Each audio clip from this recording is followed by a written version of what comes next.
Hi students, मैं के सुमन Eklavya arts classes का प्रोप्राइटर आपके सामने एक नया वीडियो लेके आया हूँ। सबसे पहले मैं आपको ये बताना चाहता हूँ कि ये जो सेकेंड चैप्टर है, ये इसमें मैं ऐसा ही टॉपिक बताऊंगा जो कि खासकर एग्जाम में पूछे जाते हैं, जो कि आपके लिए परीक्षा के नजरिए से बहुत ही ज्यादा वीवीआई है। ठीक है, आइए वीडियो देखते हैं। मगर वीडियो देखने से पहले आप लोगों से अनुरोध है कि आप लोग हमारे YouTube चैनल को सब्सक्राइब कर लीजिए ताकि आने वाले वीडियो सबसे पहले आप तक पहुंच सके। आइए वीडियो स्टार्ट करते हैं। सबसे पहले मैं ये सारे जितने भी टॉपिक हैं इसमें कि पढ़ना है। पीसीआई का मतलब होता है पर कैपिटा इनकम। मैं लिख देता हूं पर कैपिटा इनकम। दूसरा होता है एनआई, मतलब होता है नेशनल इनकम। तीसरा होता है gross domestic product.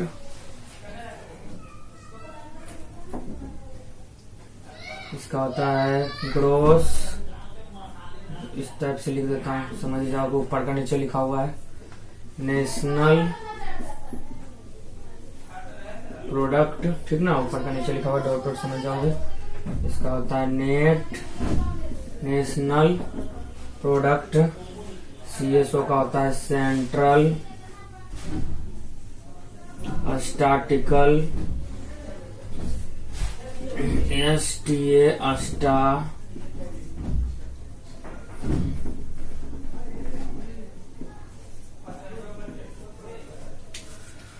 Statistical organisation. ORGANISATION,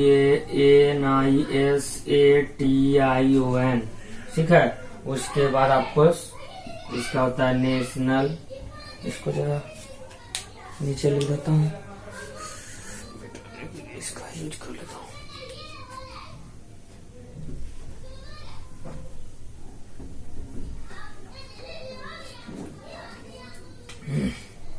मैं पहले मैं इतना बता देता हूँ, उसके बाद एनएसएसओ का भी बता दूंगा। एनएसएसओ का पूरा नाम होता है नेशनल सैंपल सर्वे ऑर्गेनाइजेशन, ठीक है। नेशनल सैंपल सर्वे ऑर्गेनाइजेशन, जैसा कि मैं आपको लिख ही देता हूँ।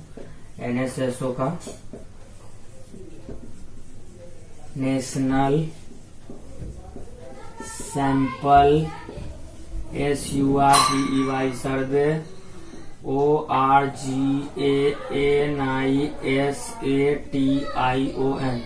ठीक है। अब सबसे पहले मैं आपको स्टार्ट करता हूँ, ठीक है। सबसे पहले देखिए, ये आप पीसीआई का मतलब होता है पर कैपिटा इनकम, ठीक है। इसका मतलब होता है प्रति व्यक्ति आय। प्रति व्यक्ति आय किसे कहेंगे? प्रति व्यक्ति आय कहेंगे, वो मैं आपको डिफिनेशन बाद में बताऊंगा। पहले इसका फुल फॉर्म का मतलब बता देता हूँ। एनआई नेशनल इनकम का मतलब होता है राष्ट्रीय आय, ठीक है। उसके बाद GDP gross domestic product. Gross मतलब सकल, डोमेस्टिक का मतलब घरेलू उत्पादन।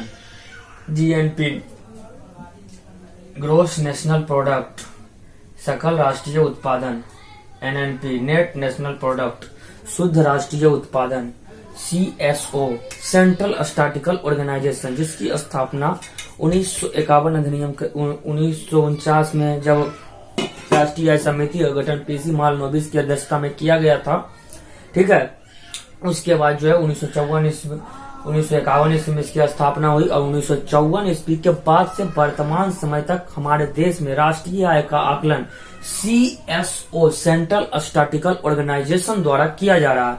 और जो है सेंट्रल स्टैटिकल ऑर्गेनाइजेशन का हिंदी होता है केंद्रीय सांख्यिकी संगठन, ठीक है। राष्ट्रीय आय के आकलन में NSSO national sample survey organisation, इसका वर्तमान नाम एनएसओ कर दिया गया है, ठीक है। नेशनल सर्वे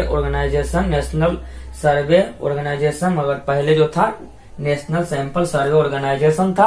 राष्ट्रीय प्रतिदर्श सर्वेक्षण संगठन, ये घर घर जाकर पूछती है आपसे और जो है राष्ट्रीय आय का सही आकलन निकलता है। अब मैं आपको बात करता हूँ, वीडियो आगे देखिए, ठीक है। मैं एक एक करके सारे के बारे में बताऊंगा, ठीक है, तो आप हमारे वीडियो के साथ बने रहिए, लास्ट तक देखिए, आपको किसी प्रकार की समस्या किसी भी टॉपिक में होने वाली नहीं है। ठीक है, मैं ये सही मिटा देता हूँ, इतना मैं बता दूंगा, ज्यादा की जरूरत नहीं चाहिए। फिर में अगर यहाँ पर स्क्रीनशॉट कर लिए होंगे तो बहुत ही अच्छा, आपके लिए बहुत ही ज्यादा फायदेमंद। PCI, per capita income. Per capita income का हिंदी होता है प्रति व्यक्ति आय। प्रति व्यक्ति आय बराबर होता है एक सूत्र, राष्ट्रीय आय बटे कुल जनसंख्या।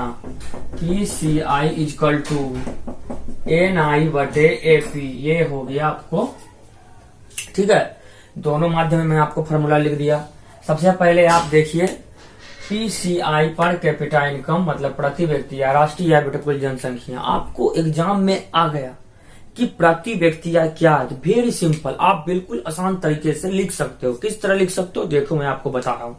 सबसे पहले प्रति व्यक्ति आय, प्रति, ये ठीक है, देखिए यहाँ पे प्रति, प्रति का मतलब एक, प्रति का मतलब कितना होगा, एक। व्यक्ति का मतलब, ठीक है, महिला या पुरुष, ठीक है। आय, इनकम, यानी एक व्यक्ति का आय, एक व्यक्ति का आय निकालने के लिए हम जो है देश की कुल राष्ट्रीय आय में जितनी जनसंख्या है उससे भाग देंगे तो एक व्यक्ति का निकल जाएगा। यानी एक राज्य में अगर जहाँ जितने भी अगर जहाँ लोग हैं उसका निकालना है तो उसे राज्यीय आय कहेंगे, स्टेट इनकम। ठीक है, मगर उसी प्रकार जो है आपको यहाँ पर देखिए इसका परिभाषा डिफाइन जो है ये आप याद कर लिए। अगर जहां ये आप याद कर लिए प्रति व्यक्ति आय बराबर राष्ट्रीय आय बटे कुल जनसंख्या, कोई भी ऐसी ताकत नहीं है जो कि आपको परीक्षा में लिख लेगी रोकने से। ठीक है, लिखने से कोई भी नहीं रोक सकती है एग्जाम, सॉरी मैं गलती बोल दिया। ठीक है, आपको मैं ये बता रहा हूं कि कोई भी ऐसी ताकत नहीं है जो कि आपको परीक्षा में लिखने से ये क्वेश्चन रोक लेगी। अगर जहां सिर्फ आप इतना याद कर लो, प्रति व्यक्ति आय बराबर राष्ट्रीय आय बटे कुल जनसंख्या। अगर यहाँ प्रति व्यक्ति आय से आप क्या समझते हैं, प्रति व्यक्ति आय क्या है, कोई भी क्वेश्चन आपको प्रति व्यक्ति आय की डिफिनेशन को लेके आ गया तो आप आराम से इसको लिख सकते हो। किस तरह लिख सकते हो देखियो मैं बता देता हूँ। देखिए मैं क्या बोल रहा हूँ, जरा ध्यान से सुनना। प्रति व्यक्ति आय क्या है, अगर एग्जाम में आ गया तो प्रति व्यक्ति आय, ठीक है, जब किसी देश की राष्ट्रीय आय में कुल जनसंख्या से भाग देते हैं और हमें जो भागफल प्राप्त होता है उसे क्या कहेंगे, प्रति व्यक्ति आय कहेंगे। क्या कहेंगे, प्रति व्यक्ति आय कहेंगे। कहेंगे कि नहीं, ठीक है। प्रति व्यक्ति आय बढ़ने से राष्ट्रीय आय में वृद्धि होगी। जितना ज्यादा राष्ट्रीय आय होगा उतना ज्यादा प्रति व्यक्ति आय होगा। ठीक है, ठीक है। प्रति व्यक्ति आय बढ़ने से राष्ट्रीय आय में वृद्धि होती है, राष्ट्रीय आय में वृद्धि होने से प्रति व्यक्ति आय में वृद्धि होती है। ये आपको टॉपिक याद करना है और इतना लिखकर आपको नीचे में लिख देना है कि अर्थशास्त्र में हम इसे एक सूत्र के माध्यम से व्यक्त करते हैं, प्रति व्यक्ति आय बराबर राष्ट्रीय आय बटे कुल जनसंख्या। हमारे व्हाट्सएप ग्रुप में अगर यहाँ जुड़े हुए तो प्रत्येक क्वेश्चन का आंसर व्हाट्सएप ग्रुप में डाला जाएगा। आपको किसी प्रकार की समस्या नहीं होगी क्योंकि आप AK सुमन के साथ हैं। आगे की टॉपिक, इसको मैं मिटा दे रहा हूं।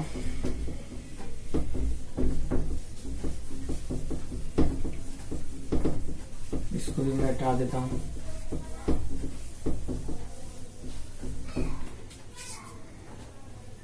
देखिए एनआई मतलब होता है नेशनल इनकम। नेशनल इनकम, ठीक है।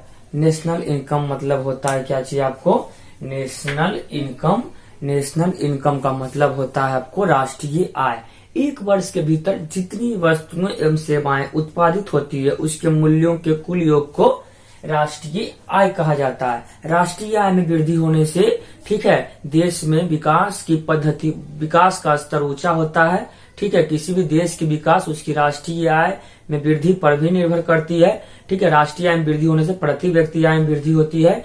ठीक है, और प्रति व्यक्ति आय में जब वृद्धि होगा तो देश में खुशहाली का माहौल आएगा। ठीक है ना, राष्ट्रीय आय में वृद्धि होने से देश में खुशहाली का माहौल आएगा। ठीक है, ये हो गया। मैं शॉर्टकट में बता रहा हूँ, इसे डिटेल से भी बताऊंगा। ठीक है, इसके लिए एक अलग वीडियो बनाऊंगा। आगे देखिए जीडीपी। जीडीपी इसका पूरा नाम होता है GROS ग्रोस डोमेस्टिक प्रोडक्ट।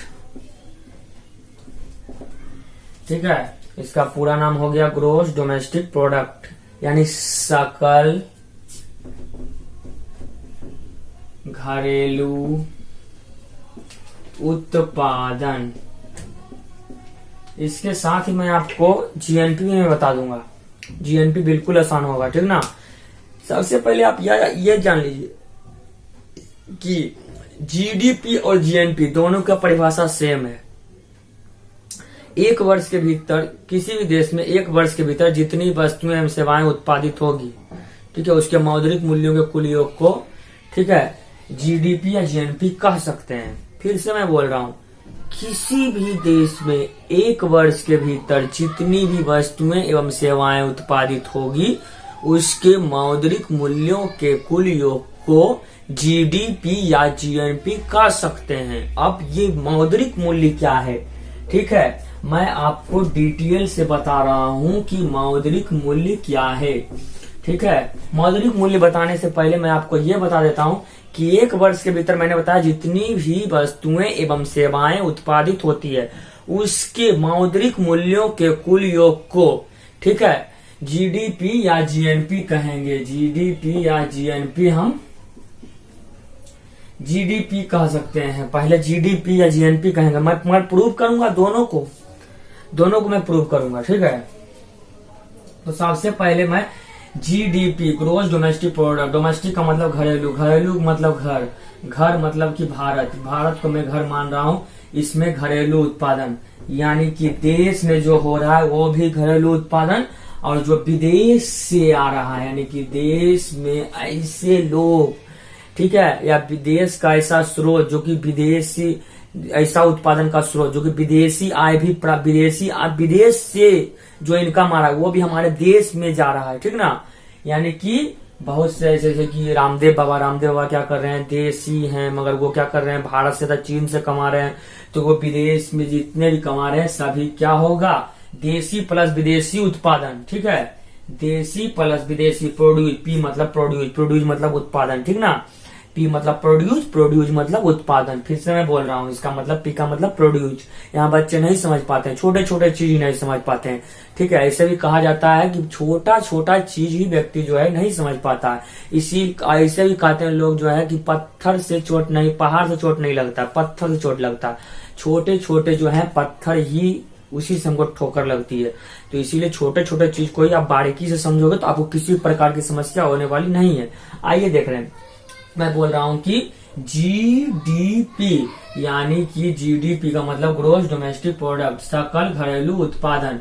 ये मतलब यानी कि एक वर्ष के भीतर जितनी वस्तुएं सेवाएं उत्पादित होगी, उत्पादित कैसे उत्पादित, देशी प्लस विदेशी, देशी प्लस विदेशी उत्पादन, देशी प्लस विदेशी उत्पादन। ठीक ना, तो प्रोड्यूस, देशी प्लस विदेशी उत्पादन अगर जहाँ दोनों होगा तो वो कहलाएगा जीडीपी, ग्रोस डोमेस्टिक प्रोडक्ट कहलाएगा, जीडीपी कहलाएगा।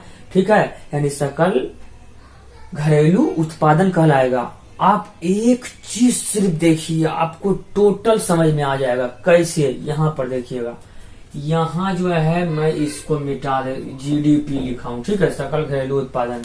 अब एक चीज जरा गौर कीजिएगा, जीएनपी। ठीक है, अगर जहां हम इससे विदेशी को हटा देते हैं, ठीक है, जीडीपी से क्या हटा रहे हैं, विदेशी को मैंने हटा दिया, देशी मतलब क्या बचा, देशी मतलब नेशनल उत्पादन, नेशनल मतलब राष्ट्रीय होता है। ठीक है, देशी उत्पादन बचा, देशी का मतलब नेशनल, नेशनल का मतलब राष्ट्रीय, राष्ट्रीय का मतलब देशी। कोई प्रॉब्लम किसी को, अगर आपको किसी प्रकार की समस्या हो, आप से हाथ जोड़कर निवेदन है कि आप कमेंट बॉक्स में जरूर से जरूर लिखें। देखिए, देशी, देशी मतलब नेशनल, नेशनल मतलब राष्ट्रीय, देशी, देशी मतलब नेशनल, नेशनल मतलब राष्ट्रीय। सी, एक वर्ष के भीतर जितनी वस्तुएं सेवाएं उत्पादित हो रही है, कैसी, देशी, देशी है तो निश्चित सी है जीएनपी होगा। क्या होगा, जीएनपी हो जाएगा। ये क्या हो जाएगा, जीएनपी हो जाएगा। ठीक है, यानी कि यहां पर लिख देंगे राष्ट्रीय। ठीक ठीक है, यहाँ पर लिख देंगे नेशनल, यहाँ पर मैं लिख रहा हूं, यहाँ पर लिख रहा हूं जीएनपी। अब देखिए ग्रोस नेशनल प्रोडक्ट, सकल राष्ट्रीय उत्पादन, एक वर्ष के भीतर जितनी वस्तुएं सेवाएं उत्पादित होगी, ठीक है, कैसी, देसी, राष्ट्रीय मतलब देसी, देसी मतलब नेशनल, ग्रोस नेशनल प्रोडक्ट। कोई प्रॉब्लम आपको समझ में आएगा तो जरूर से जरूर कमेंट बॉक्स में लिखिएगा, नहीं लिखिएगा तो मैं कैसे समझूंगा कि आप समझ रहे हो, ठीक है। Gross national product, gross national product, सकल राष्ट्रीय उत्पादन, राष्ट्रीय मतलब यानी कि राष्ट्रीय उत्पादन, ठीक है, एक वर्ष के भीतर जितनी वस्तुएं एवं सेवाएं उत्पादित होगी उसके मौद्रिक मूल्यों के कुल योग को, मगर उत्पादन कैसा उत्पादन, राष्ट्रीय उत्पादन, राष्ट्रीय मतलब देशी उत्पादन। अगर देशी प्लस विदेशी होगा तो जीडीपी, और देशी होगा तो कैसा होगा, देशी प्लस विदेशी, ठीक ना। अगर जहां आपको, मैं इसको मिटा रहा हूं, आप समझ चुके होंगे, तो आपसे अनुरोध है कि ज्यादा से ज्यादा जो है शेयर कीजिएगा इस लाइक वीडियो को, ठीक है।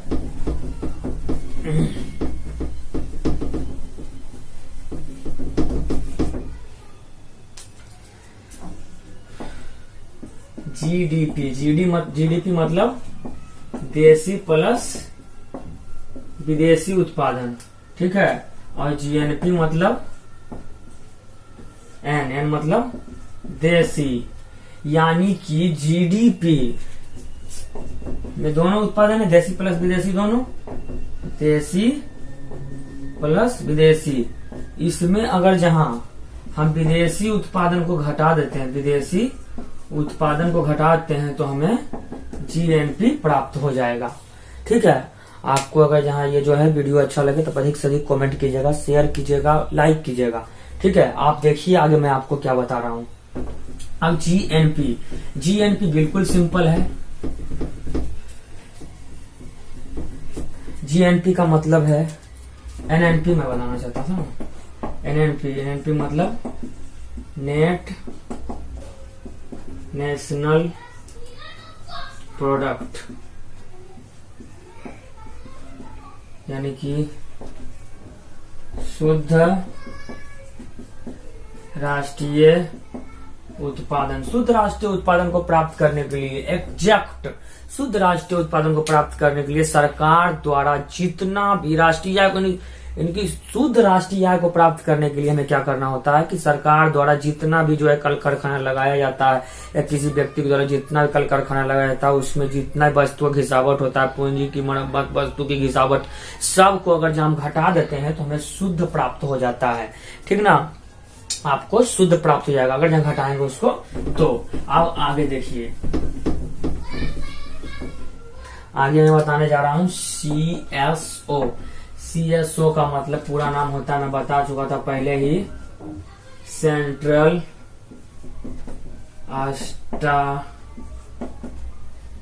स्टैटिस्टिकल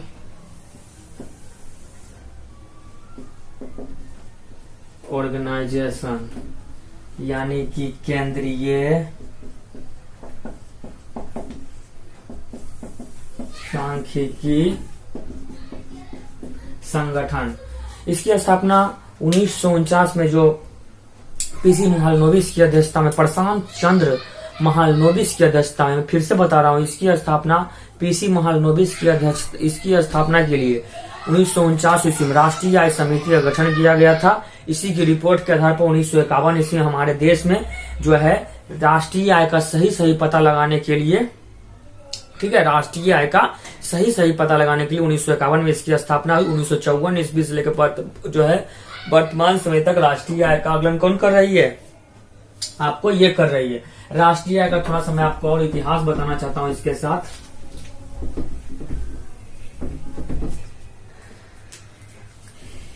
सन 1868 ईस्वी में सर्वप्रथम हमारे देश में राष्ट्रीय आय का आकलन द ओल्ड मैन दादा भाई नौरोजी ने किया था, जिसका जो पारसी व्यापारी थे, ठीक है, जिनका जन्म 1825 ईस्वी में हुआ था, ठीक है, महाराष्ट्र में।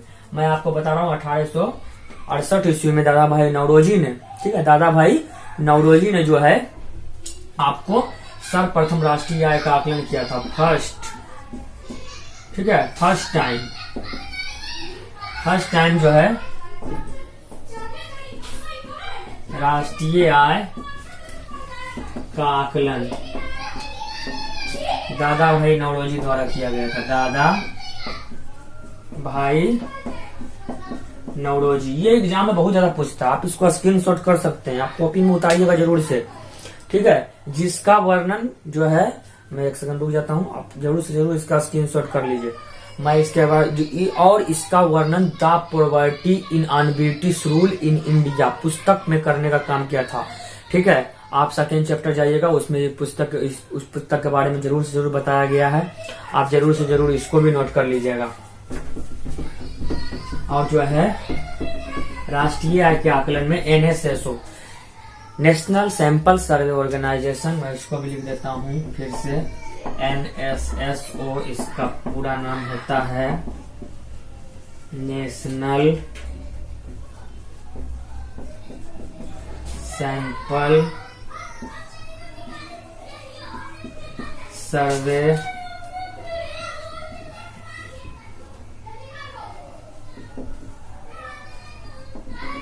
ऑर्गेनाइजेशन, राष्ट्रीय प्रतिदर्श सर्वेक्षण संगठन, राष्ट्रीय प्रतिदर्श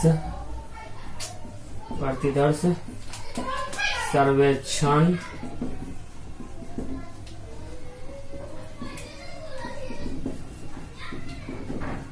संगठन, ठीक है। ये जो है NSSO एक ऐसी संस्था जो कि CSO सेंट्रल स्टैटिकल ऑर्गेनाइजेशन को जो है राष्ट्रीय आय के आकलन में मदद करती है।